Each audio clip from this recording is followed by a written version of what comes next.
নমস্কার, আমি তন্ত্র সাধক শ্রীগোড়া। আগামী 6ই জুন শনি জয়ন্তী। ভগবান শনিদেবকে প্রসন্ন করার জন্য এই দিন সকালে শুদ্ধ অবস্থায় স্নান করে আপনি যে কোনো অতি দরিদ্র, যাদের পরনে বস্ত্র নেই বা পায়ে যাদের কোনো চপ্পল নেই, তাদেরকে আপনি একজনকে হলেও চপ্পল এবং খাদ্য দান করুন।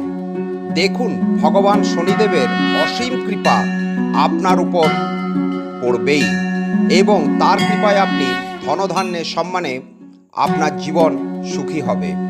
এবং সেই দিনই আপনি দক্ষিণাকালিকার মন্দিরে গিয়ে আপনি অন্তপক্ষে একবারও মায়ের পায়ে প্রণাম জানিয়ে নিজের মনস্কামনা জানাবেন।